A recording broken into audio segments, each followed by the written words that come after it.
Good morning and welcome. Today we're going to do a small review of one part of this book by the crochet artist Khuc, and I'm going to try and keep it as biased as possible. We're going to review the cow pattern that is inside of it, and I am reviewing the version that is inside the book. I know that there is a website, and I believe she might also sell her patterns on amigurumi.com and or Etsy. I don't have access to any of those. I only am doing the book version. So this book was published in 2021 in December by Tuva Publishing. It has, of course, Khuc as the artist, and there are at least 5 other people working on it. I don't have the book directly in front of me. I did read the copyright page last night.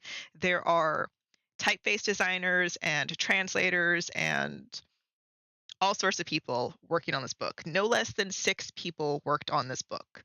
Why do I bring this up? Well, um, the very, very short version of it is if you're buying the book for someone who is brand new to crochet, or you just kind of want to turn your brain off and just sit there and enjoy crocheting, do not buy this book. Do not buy this book. I feel really bad saying that because I love her designs. I have several other of her designs that I've bought off of her website directly, and they are perfectly fine. I don't know what happened with this book. And if anyone has access to the actual patterns from her website or Etsy or wherever else, and there are not problems with the patterns, I would love to know because I would love to make patterns and not have to be a tech editor when I'm doing so. So I have made 4 of these cows total. This is a picture of the very first cow that I made. I follow the patterns. At the time, I was working with wool and Barocco Vintage and Cascade 220, I believe are the two. And then the pink on the ears and the muzzle are actually like a Bernat baby yarn that I got at Joann's. So that is a chain knit. I also do yarn over, not yarn under. I haven't had the time to learn yarn under, and I don't feel like I want to do it at this point. I might in the summer whenever I have time. I don't know. I'll try a swatch. I'm not going to do a full toy of it. Um, I am adverse to yarn under because everything that I've heard is that it makes a tighter stitch. Therefore, your tension is tighter. I already have a naturally very tight tension, and I already damaged my tendons by doing crochet if I'm not careful. So I am not going to run over and do something that is a technique that makes that worse. So this is the very first cow. It looks fine, right? There's no problem with it, except there kind of is a problem with it. Um, so if you follow the pattern word for word without um, any any amount of turning your brain on, right? You just follow the pattern. Well, you come up to the ear. Now, ear number 1 looks fine, right? Except we get to round number 3. Increase, single, 2. Okay. This doesn't add up to 12 stitches. It adds up to 10. I don't it I don't know why. There are math problems with this pattern, and then there are typos. So there's this one, and then whenever we look at the second ear, so that was ear number 2. That one is correct. That one is the 12 stitches. And then we get to this one where it's ignore the color changes, increase, single crochet in 2, and then increase, and then single crochet in 1. Single crochet in next stitch times 2. So the first ear gets you 10 stitches. Ear number 2 gets you 12 stitches. Uh, uh, I don't know who was proofreading this. I'm very worried that I'm going to turn the page and I'm going to find a round number 3 in somewhere else in the book. and it is going to have these instructions for round number 2, round number 3, which just so why do I say this? I say this because um there's not just ear problems, there's also color change problems. Now, the color change problems might come from yarn under to yarn over. That's fine. So, whenever you're making the toy, this is the side where you start your color change, right? This is where you start your color change. That's this side of the head. And then this is the side of the head where you finish the round and then do the color changes. And I know it's a little bit hard to see. Let me see if I can adjust the colors here briefly. Um, it really irks me that that's not the right one. Is it gamma? Nope. Saturation? Ah, there we go. Okay, saturation kind of helps a little bit. Aha, okay. But you can kind of see how, like, it seems fine, and then all of a sudden at a round, right when we start decreasing, it becomes this jagged, messy edge. And I don't know if that's a yarn under, yarn over thing, or if that is a math problem. It really bugs me. So this was cow number 2 that I worked on. No, that was cow number 3. This is cow number 2. So cow number 2, I made for a friend specifically. I made the head that you saw on cow number 2. So this one with the jaggy edge, this head was the second head that I made. And then I decided I'm going to ignore all instructions and just do my own color changes. This is a gift for a friend. She loves cows. I'm going to make it as nice and neat as I possibly can. And so this is her cow. She loves it. It's the color she wanted. It lives in her room. And then cow number 2, I made onto its own thing. I don't have a front view photo of it, oddly enough. But cow number 2 is just like cow number 1 and 3, where I better turn off the color filter. Cow number 1, 2, and 3, I did all the exact same way, where the way Khuc's patterns, I don't even know if I'm saying the name correctly, I'm so sorry. The way the patterns are designed is you do the head and then you do the body from the feet up, conjoin them. Is that the right word? Join the feet together at the crotch and then work your way up to the body. And then you sew the body to the base of the head. And the neck hole and the shirt opening should have the same number of stitches. And so I decided, okay, well, I don't like sewing my toy at the neck. It's too small, it's finicky, I don't want to do it. There's arms in the way. I want to try doing it where the shirt and the pants join. And so I decided to do a fourth one, sorry. And that is this cow, this lovely little guy. He is made of all wool, and as you might notice, his proportions are he's a little bit different. So I did his head. I ignored the color change instructions at the face and just kind of did it on my own, but I followed the decrease instructions. And so the head came down.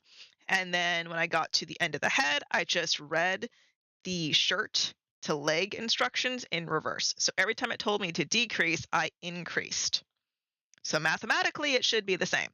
And so I finished the top half and then I started on the legs, and then I got to about the top of that green line there and did one round of brown, and I had 55 stitches on the pants and 45 stitches on the top. They both finished at round 10. They should have 45 stitches together. They did not. So I had to do like 2 extra rounds, join that way, and then I had to make a ribbed lip on the shirt to try and like camouflage that. But you see how narrow his neck is, and then someone who, a customer or someone who's not looking at the actual photo of the pattern has no idea, but you look at this cow, I know his tag is in the way, but his neck is a lot larger, his stomach is a lot larger. And then you look at my cow that I made where I made them in reverse, and it's just the proportions are completely off in terms of the math. And it really makes me angry and it really makes me sad because often I live in a small town and I often have young people come up to me, grandmas and grandpas as well, come up to me and ask, "What is the book that I should get so that I can learn to make toys? What is a book that you would recommend?" And I am sad to say I would never ever recommend this book. I would recommend Khuc's patterns for other patterns that I've done that I know are correct, that I've ordered off of her website directly. But I would not at all ever recommend this book because this book has math errors between just ears. It seems to have math errors in the body going up to the neck, and that really makes me paranoid that there are going to be more mathematical errors in other patterns. I have done one other pattern in this book, and I don't remember my experience other than a strong feeling of not wanting to do it ever again. It's a bunny that wears a hat. There's a male version with shorts, and then there's a female version with a dress. I did the short version with shorts, and it looks better with the shorts on. The body does not look good without. The body looks too small to the head comparatively. But then whenever I did the hat is a half circle that you sew onto the head ball, and that was one of the first things that I did in spring this time last year and from this book. And I'm gonna be honest, I probably was sewing it on incorrectly. I probably did not have the correct, amigurumi sewing technique down by that point. But I remember really struggling. I might have overstuffed the head, but I remember really struggling and like it hurt my hands and I had to get work gloves for extra grip to try and yank my yarn needle through. And I got a fourth of the way through it and I was just like, I'm never doing this toy design ever again. This is bullshit. Because I was so frustrated with it. So now we have encountered two errors so far. We have encountered a mathematical error. We have encountered color change, inconsistency, mathematical error. Those might be fine, right? Like, I mean, the mathematical error, you can write in your book. I don't like to do it.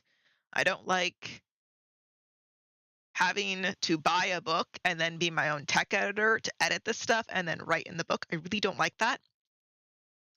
But I can always just take sticky notes or tape or whatever and just put notes in the book.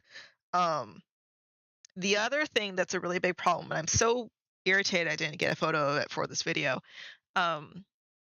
Whenever you look at the instructions for the arm, and it tells you instructions on how to close the arm, you fold them in half, and then you sew them shut, and then you attach that to the body.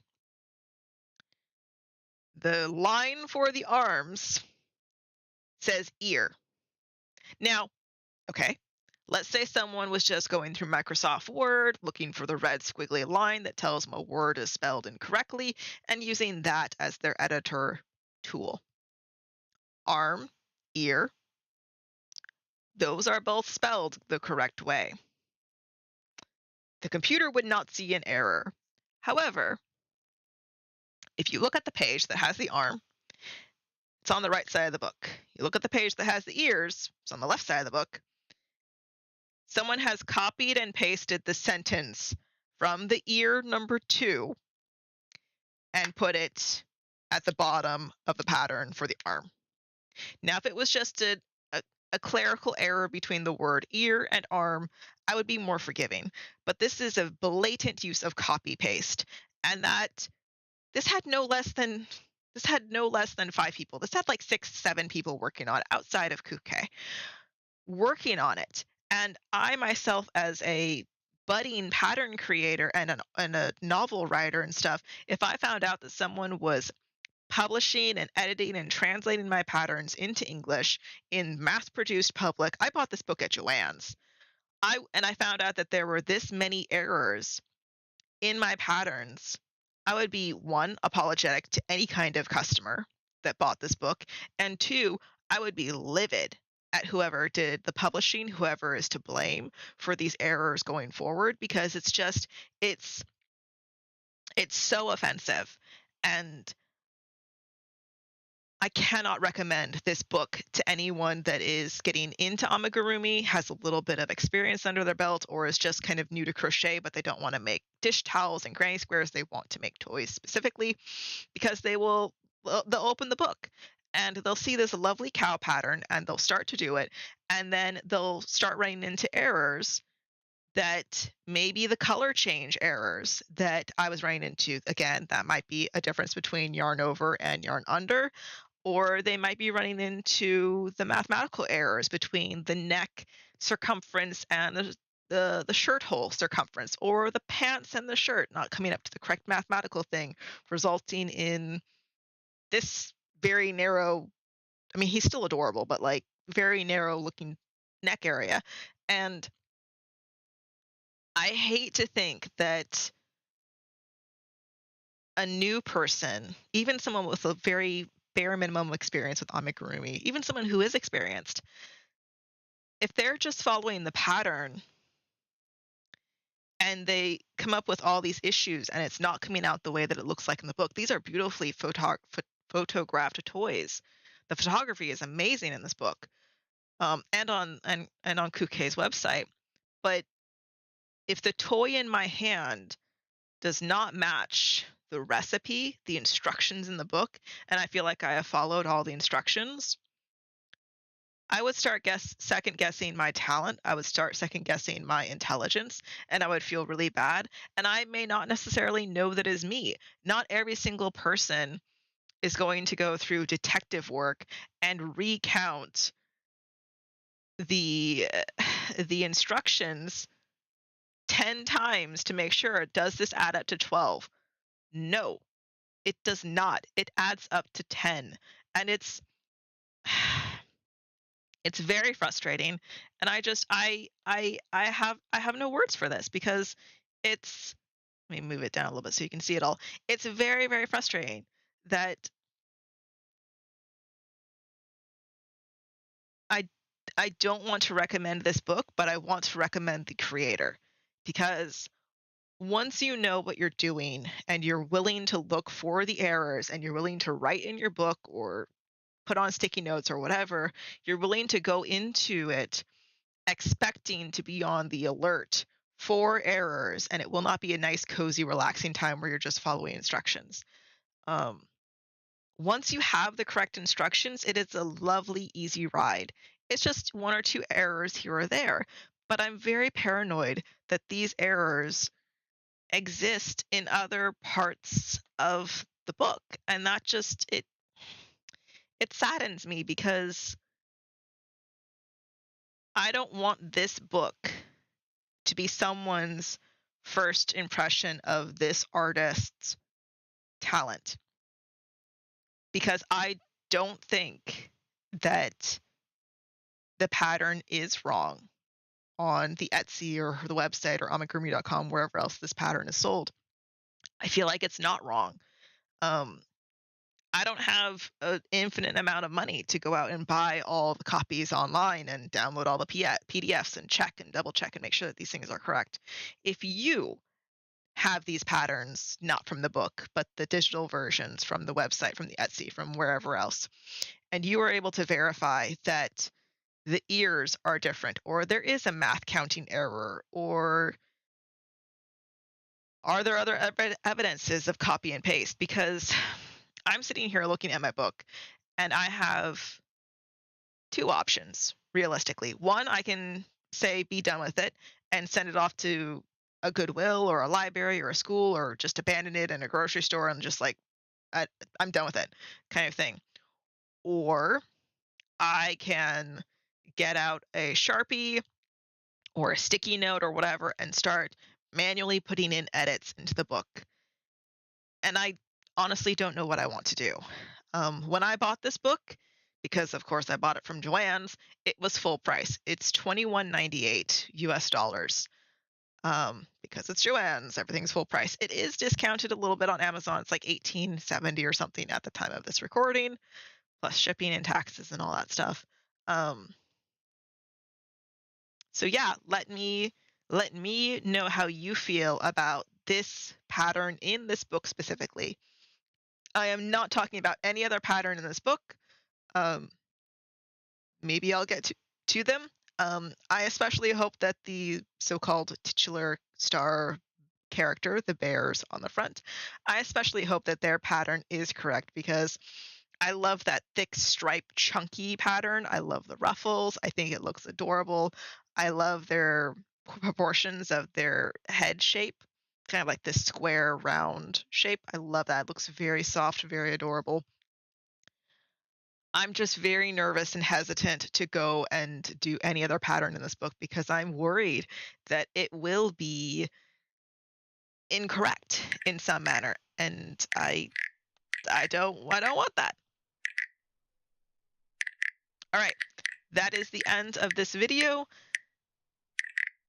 Again, this is no shade at sorry for that sound.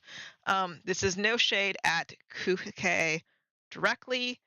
I am not mad at Khuc. I am livid at whoever it was that thought that this was okay to publish, because to me it is not. This is subpar material, and I'm very frustrated by it. All right. Have a good day. Bye, everyone.